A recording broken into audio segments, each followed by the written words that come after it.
Her skin, it's so pale you can practically see through it. Is it that white because she was out in the cold rain? Her hair is white as snow and her eyes, they're like... I don't know what they're like because they're closed.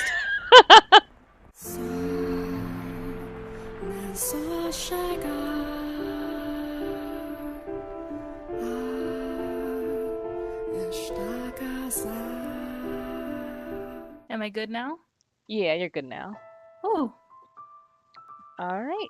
Well, hello everyone. Welcome back to 4pixels. I was about to say 4 4cocos. Cocos. God, no, I don't want to live in a world with 4cocos. Oh. Welcome back to 4pixels. I am Coco and I'm here with Kanetsu, and we are continuing the house in Fata Morgana. We didn't get too far during the last stream, so just to catch up anyone who wasn't here before, do you want to give a summary? Me? Yeah. Oh, for loco. Um, so we woke up in a mansion and it was all like gray and no colors.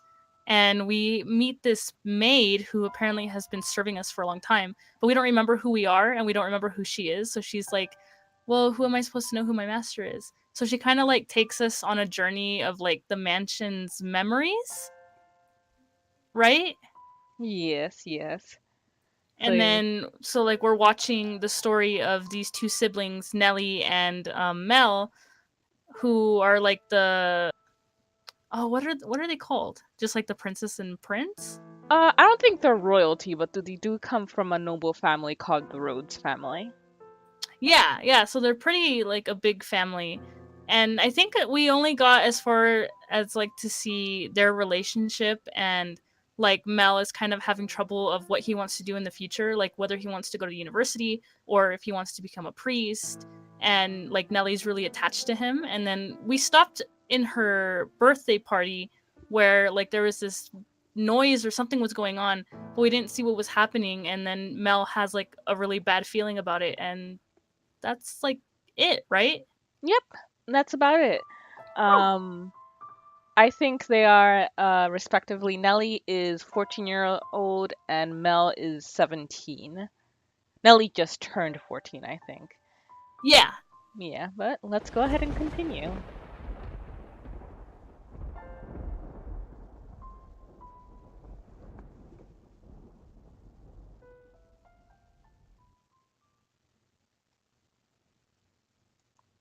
Wait, is this the beginning? Was that like the new game? I thought that might have been. Yeah, I think this might be. Oh yeah. How do I go back? Exit the mission? That's the. I think that might be quitting the game. Oh no. Where is? Uh, yeah.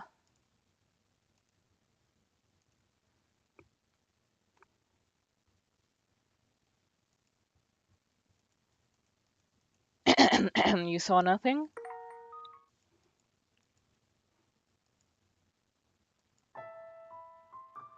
Inspect your memories. Alright, here we go. There we go.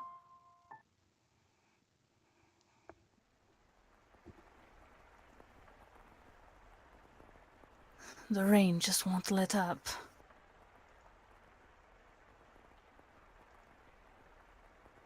I can't sleep. I wonder what the commotion earlier was about. Oh, for goodness sake. It's all the storm's fault. That's why I can't sleep. I'm just fretting over nothing. Sure. Nothing. Mm-hmm. It's always nothing. Thank you for the host, Justin. Thank you.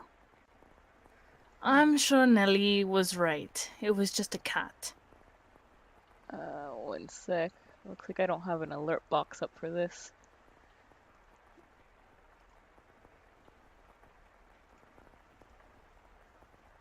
There we go. Maybe a dog.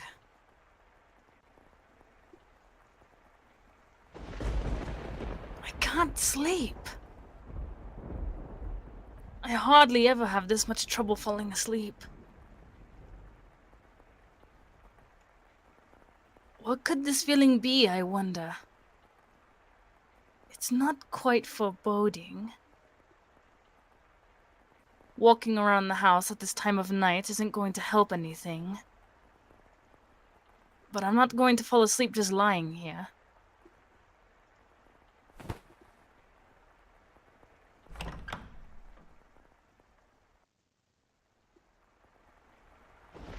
This is the maid, right? I believe the narrator is the maid, yes. Ooh, do you want to read her lines since you don't really get to talk much? Okay. The only sounds that could be heard in the dark corridors were the sharp pitter-patter of the rain, his footsteps, and his breathing. Though he was intimately familiar with the layout of the house, that night the hallways felt like an endless labyrinth veiled in shadow. No moonlight shone through the windows, so he naturally found himself moving cautiously, despite being in his own residence. Keeping the palm of his hand pressed against the chilly wall, he put one foot in front of the other. But to where was he supposed to head? Mel, of course, had no way of answering that question himself. If he had anything, it was guidance from above, the path to his destination lit by flashes of lightning. Or perhaps there was something else leading him along. Though he progressed with a fair bit of hesitation in his step, Mel was slowly but surely drawing near to one room in particular.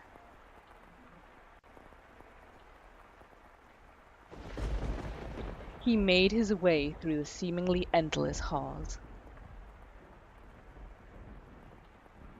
They are very pretty, aren't they? Mm-hmm. Past the living room, its fireplace long since cooled. I want. Give us some. Into another corridor. And then stopped outside in Abigail's bedchamber.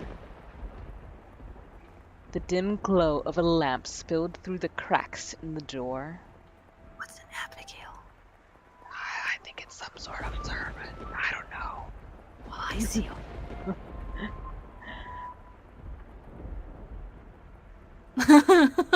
No, come on, Shades. A mansion is never cursed. Never.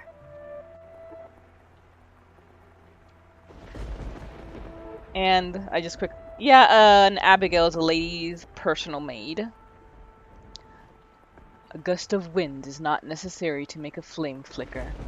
A person's movements or vibrations in the air from someone speaking, the slightest of motions can cause the light of a fire to quiver. Shifting subtly, as though nudged by an invisible fingertip.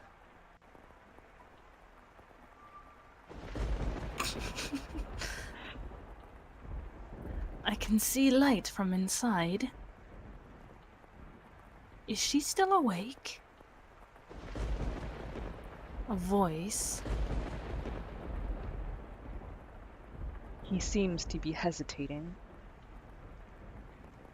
It would not be difficult for him to approach the door and peer inside. But he had reservations about peeping in on another's chambers, even if it was in his own house. Moreover, this room was assigned to a woman. There was a woman behind that door. What would you do, Master, in this situation? Go right in. Yeah, no problems there. Would you succumb to your curiosity and gaze inside? Or would you respect the owner's privacy?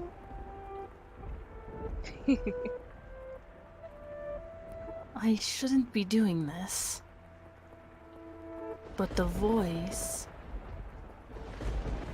It feels like it's calling to me? Or someone else? I, yes, me, could sense someone watching me at that moment. He had succumbed to his curiosity. If she's got that door open, I'm going right in. He stood on the other side of the door from me, his flaxing eyes open wide, trying to remain as invisible as possible.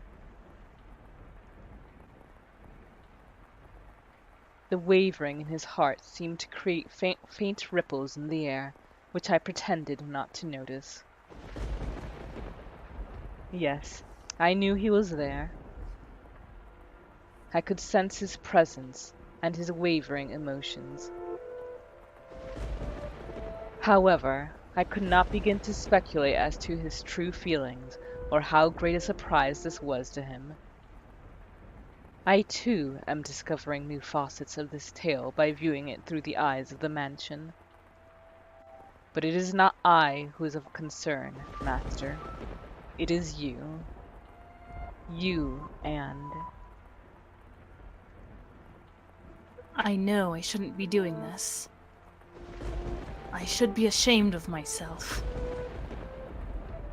But I can't look away.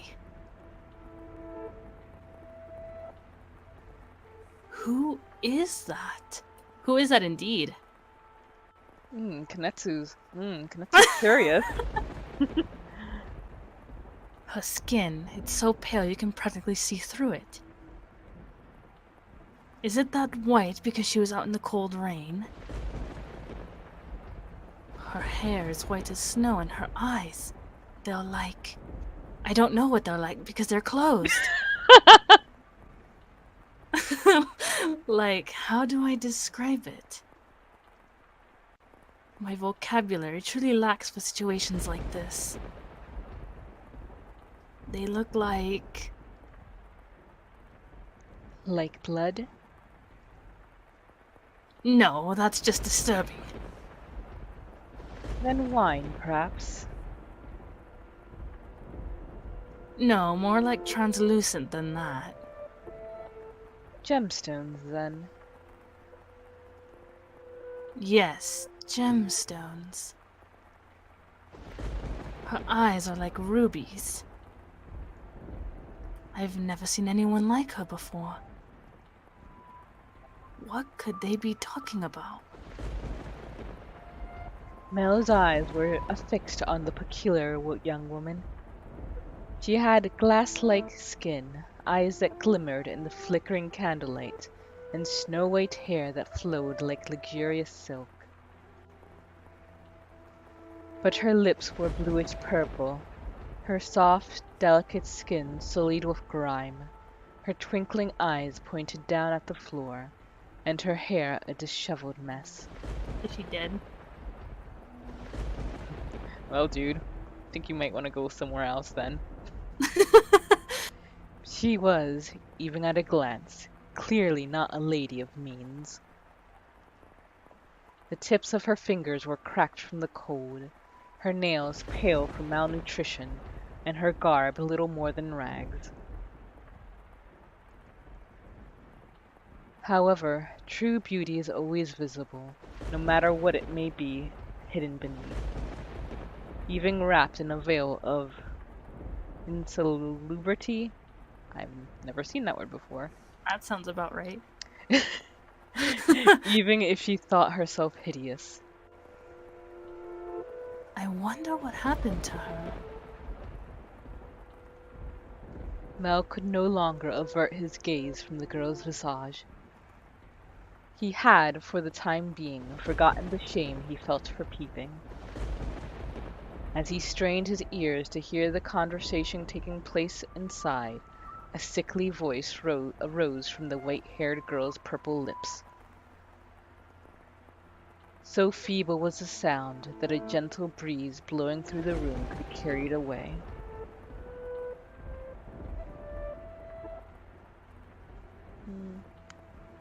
I apologize for the trouble.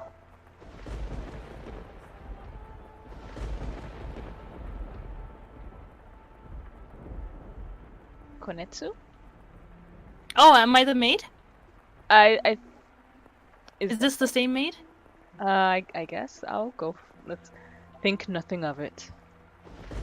Give your apologies and thanks to the mistress. Understood.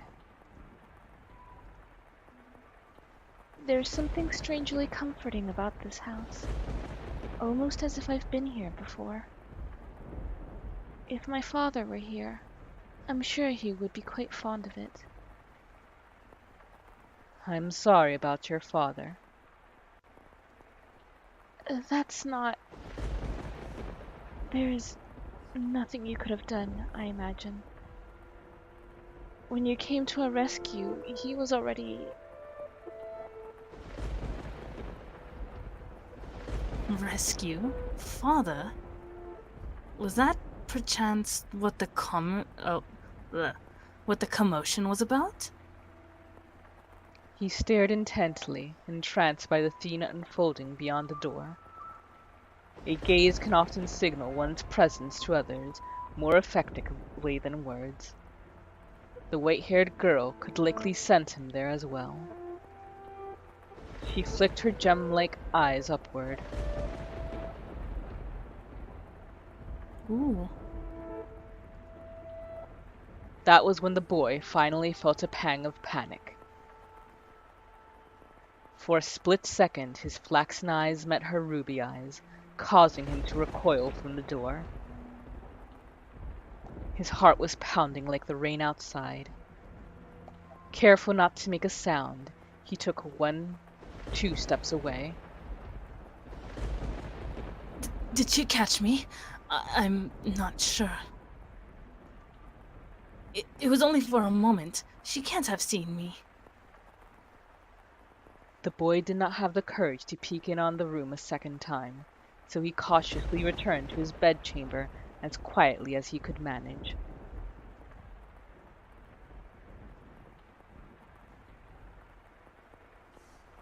But even beneath his covers, he could not erase that girl's eyes from his memory. Her melancholic red irises, her voice, delicate as a glass sculpture, her pale, almost lifeless skin, her pure white hair. Lifeless, so attractive. Every singular detail kept him from banishing her image from his mind. Nor could he restrain his heavily pounding heart. Who could she be?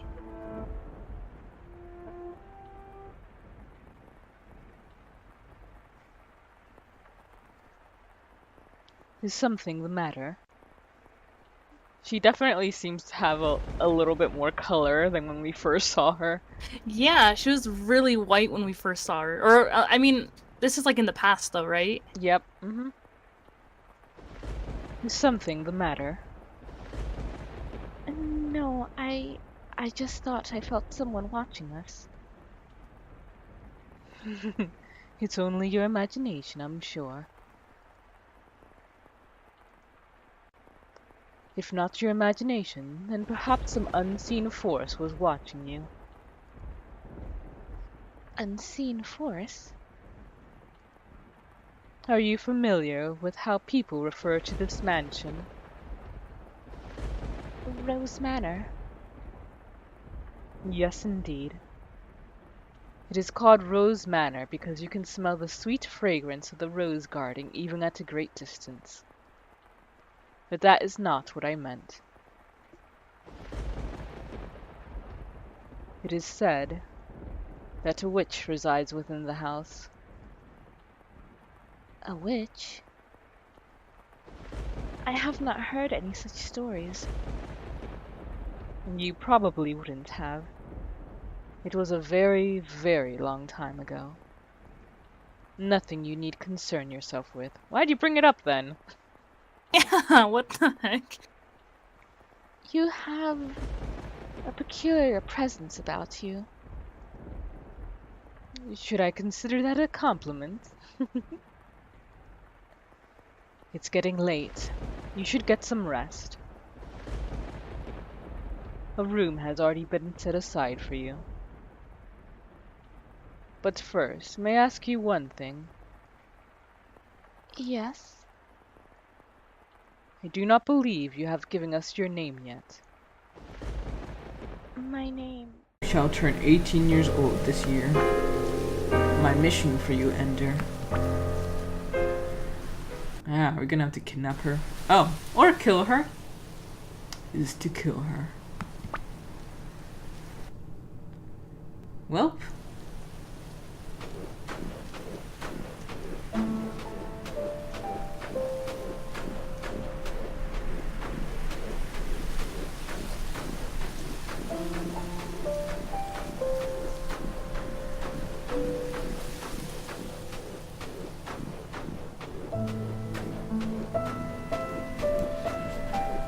That was a very curious beginning. And, the music? Yes. So I'll just let this play, and it'll be the end of this first episode. So thank you guys for joining us.